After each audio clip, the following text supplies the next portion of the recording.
Диндин дагы бир устуну бар. Ислам дини 5 түркүктүн үстүнө тургузулат деди. Бул Ла илаха иллаллах Мухаммад Расулуллах. Аллахтан башка сыйынууга татыктуу зат жок жана Мухаммад саллаллаху алейхи вассалам анын элчиси деп күбөлүк берүү. Экинчиси 5 вакыт намаз окуу. Үчүнчүсү бир жылда бир Рамазан айында сөзсүз түрдө орозо кармоо. Жана төртүнчүсү байыса байлыгынан зекет берүү, кедейдин үлүшүн бөлүп коюу.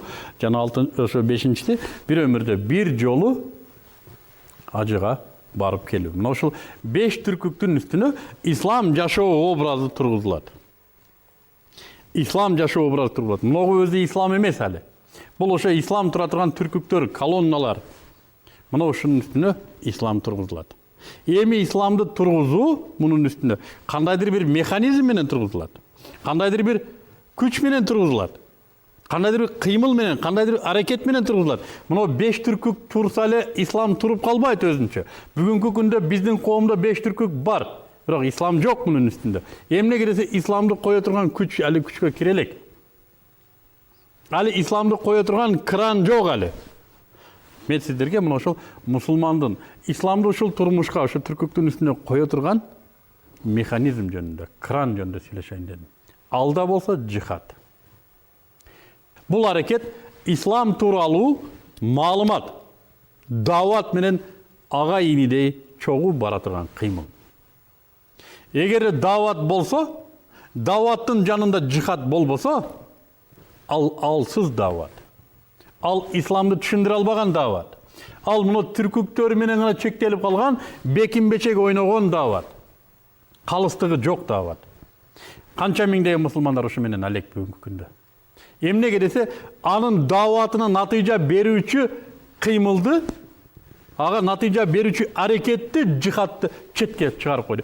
Корком, мен жихад жок, пайгамбарыбыз жихадты мындай деген. Табук газатынан келатып, биз мына кичине жихадтан кайттык, эми чоң жихад калды, алда болсо нафсиге болгон жихад деп, жихадты өтө кемсинтип, адамдын ички дүнүйөсүнө буруп койду.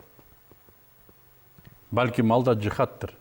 Бирок ислам табиятындагы жихад бир аз башкача. Ислам эмне болгон жашоо образы? Мунун акыйдасы кандай? Ишеним эрежеси кандай мунун? Бул идеологиянын матрицасы кандай? Муну ошону адамдар түшүнүш керек. Түшүнсө анан кийин алып келет турмушуна. Муну даватчы түшүндүрөт. 5 вакыт намаз аркылуу түшүндүрөт. Кимдир бирөө зекет төлөө менен түшүндүрөт. Кимдир бирөө ажылыкка барып келүү менен түшүндүрөт. Кимдир бирөө садага берүүлөр аркылуу, кимдир бирөө таасирлер, кимдир бирөөлөр тарыхый маалыматтар койчу иши кылып, ар түрдүү эшиктен ислам жашоо образын түшүндүрөт. Бирок бүт фокус ушунда.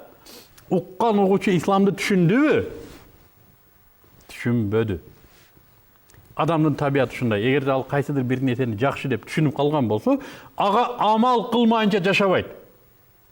Исламды туура деп кабыл алыш үчүн анын акыйдасына, анын ибадаттарына, анын жашоо образы катары адамга берилгендигин туура деп алыш үчүн адамга өзгөчө шарт керек экен.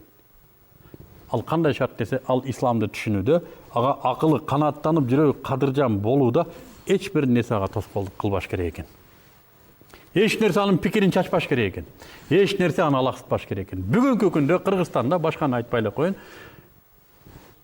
30дан ашык телекомпания бар.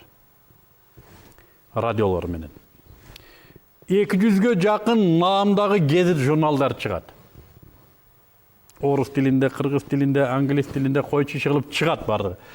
Элестетиңиздер, жумасына бир эле күндө, бир эле телекомпания 17 сааттан көрсөткөндө, дээрлик көбү 24 сааттан көрсөтөт. 24 сааттан 30 телевидение, 200 гезит, биринде да Аллах деген сөз жок. Бардыгы жылаңач аялдар, бардыгы бузукулук, бардыгы арак, бардыгы фахшалык, бардыгы алды сатты, бардыгы шылуундук. Мына ушундай пикириңиз чачырап турган кезде, бардыгынын өзөгүндөгү бир идеология акча менен адамсың, акча менен танкасың, таанышың бар, акча менен кудуретсиң, акча сенин бактың деген идеологияны мээге сиңирип атканда, биздин шөмтүрөп барып айткан даватыбыз таасир бербейт экен. Ал бизди угуп отуруп, ыйлап, кандай жакшы деп туруп, кайра чыгып туруп базардын кулу болуп кете берет экен.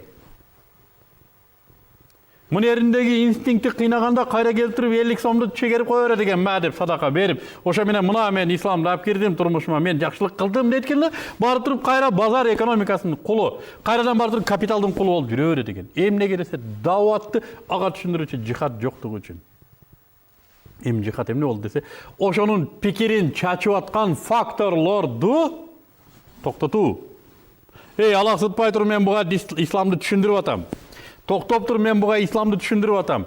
Сен бұзбай тұр мұны, мен исламды түшіндіріп атам. Сен пікірін чачпай тұр, бұл исламды түшініп алсын. Ал исламды түшініш керек. Анан өзі чечим чыгарыш керек. Анан чечим чыгарыш керек адам. Бұл дин жақшы екен. Мен мұны менен жашайым деш керек же. Балдар, қапы болбогула.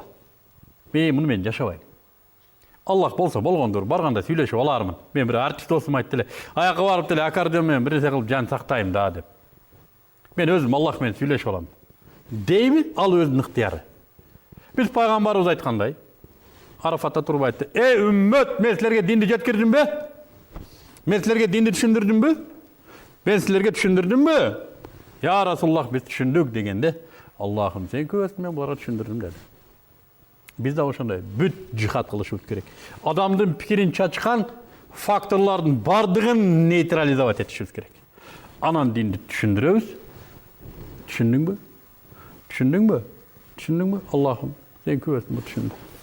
Эми ал түшүнгөндөн кийин капыр бойдон калабы же ислам жашоо образын өтөбү? Өзү жооп берет. Биз түшүндүрө албадыкпы? Биз жооп беребиз, туугандар. Алдабайлы бирибиз. Biz жооп беребиз. Жөлө көчөдөн кетип атканга, ла иляха иллаллах Мухаммад Расулуллах деп кой. Ал биз карап, мына эмне? Майли десе деп коюн. Ла иляха иллаллах Мухаммад Расулуллах деп коюш менен мойнундан алынган жок. Ал ояка барып туруп ичип атат, кылар ишин кылып атат. Аны түшүндүрүү үчүн, ал бизди түшүнүүсү үчүн биз анын пикирин чачкан нерсеге жихад жарыялашыбыз керек. Жихад кылышыбыз керек. Токтотушубуз керек. Бир адамга дават кылып аткан болсок, ага улам, чөнтөк телефонунан чалып аткан болсо телефонун өчүрүп кой. Мен сөзүмдү. Таблик жамааты бар bizde. Аллах бул жигиттерден ыраазы болсун. Булардын жихаты мына ошол 3 күнгө турмуштан сууруп алып чыгып кетет. 10 күнгө, 40 күнгө алып чыгып кетет. Ошол жерде концентрацияланган мүнөздө үйрөтөт. Бүгүнкү күндө түшүнүгү айланды. Биз экономикалык же пикир менен кылына турган күрөшкө куралдуу күрөш тап келип, же куралдуу күрөштү такыр эле жокко чыгарып, ар бир исламдан түшүнүгү бар алымдан сураңыздар, жихадты ким жокко чыгарды? Ал эч ким чыгарган жок. Анткени жихад исламдын борбордук табияты. Исламды 5 түркүккө алып келүүчү механизм, негизги механизм. Муну туура түшүнүү бүгүн абзел, туугандар. Бүгүн ар бирибиз даватчылык кыла турган болсок, жаныбызда жихад чогуу жүрүш керек. Жихад менен агайын элей чогуу жүрүшүбүз керек. Мен даватчымын, сен мужахидсиң. Сен токтот мунагу тоскоолдук кылып аткан нерсени, мен буну түшүндүрөйүн. Ал түшүнсүн, анан өзү табии түрдө тандасын. Ошондо мойнубуздан сакыт болот деп түшүндүрүшүбүз керек. Бүгүнкү мусулмандын мужахид сыпаты жок болуп калгандыктан, жихад кылуучу, исламды түшүнүүдө тоскоолдуктарга каршы тоскоолдук кылуучу сыпаты жок болгондуктан, жөнөкөй даватчыга өттүк да жөн адамдарды ыйлатып коюучу, таасирлеп коюучуга айланып калдык. Ал 5 вакыт намаз окуганы менен турмушунда ислам жок. Өзүнүн турмушунда ислам болгону менен кошунасы караңгы. Айылында ислам болгону менен тегереги бир жахил. Бул ислам эмес. Ислам турмушка толук киргенде ислам. Мусулмандын сыпаты мына ушунда. Исламды толук турмушка алып кирүүдө. Аллах субханаху ва тааланын алдында биз ушуга жооп беребиз. Эмнесине аракет кылдык? Биз колубуздан келбеген нерсеге жооп бербейбиз.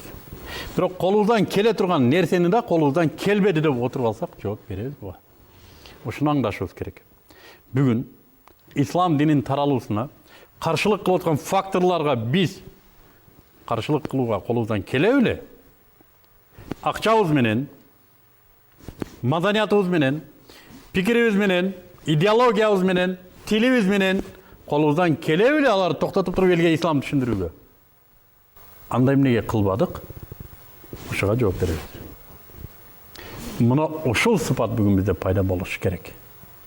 Урматтуу мусулман бирадарлар, мужахид